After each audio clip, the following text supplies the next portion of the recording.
Hi everyone, so Juni here. I'm trying to do this new thing where I do drawings, like fun art, and I want to talk about whatever it is that I'm doing the fun art of, so that way I do the two things that I like. So this time I want to be talking about no, not Astroboy. This is actually Jetter Mars. Created by the godfather of manga, Osamu Tezuka, Jetamars first aired in Japan in 1977. I first saw him during the 80s. It was like a Saturday morning cartoon, or it would play before I went to school. And it was one of those shows that just grabbed me and we just wouldn't let me go. And I would just watch it and watch it. And I get so caught up in the adventures. And basically, it's not Astro Boy. But I didn't know about Astro Boy back then, and so I grew up with Jet of Mars, and then later I saw Astro Boy, and I was confused because they look so similar. And then I saw the 2003 Astro Boy series, and I like that, but I still have, I don't know, more fun memories of Jet of Mars. I guess nostalgia roots. And let me just show you me drawing him. And oh, this is what I look like. The opening. Wait, here, here.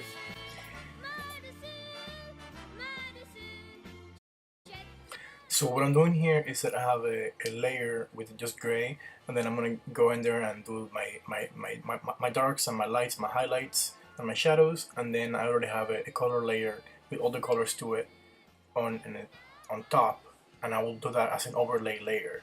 But until then, I'm just tell you a little bit more about the character.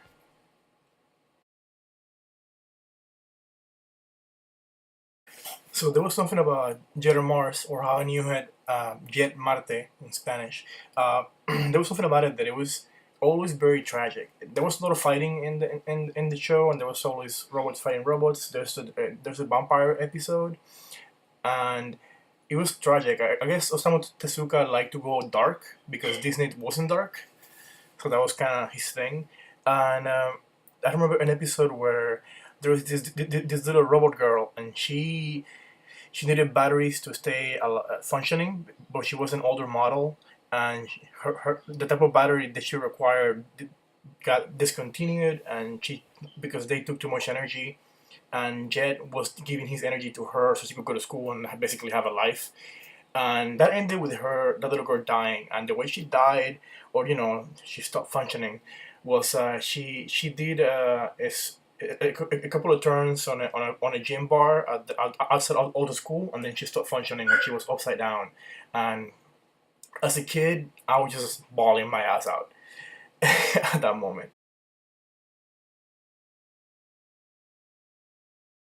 So yeah, this show was you will have fighting, and then you'll be crying, and then fighting, exciting, and then crying.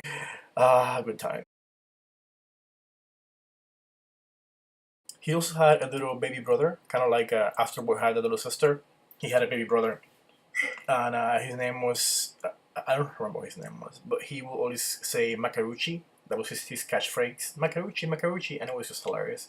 And he also had a pseudo sister, or a step sister, I guess you could say, and she had the power to restore things to their natural order, or to fix things, I guess, if you wanted to put it in lame terms. And she would just wave her hands over anything that was broken, and she would fix it. It would just come together.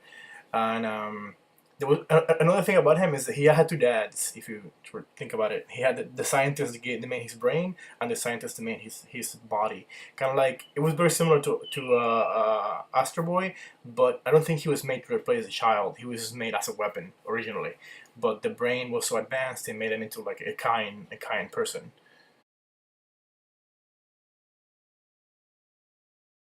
Jetmars also made a cameo in the Game Boy Advance game Astro Boy Omega Factor, and that I would have loved to have him as a playable character, but he's not. So I'm a big fan of Osamu Tezuka's work.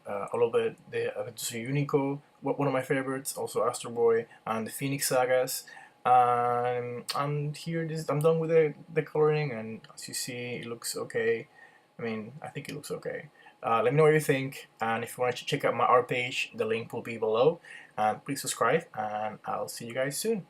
And let me know if this kind of format works for you, if you like it or not, or I don't know. Let me know. Bye.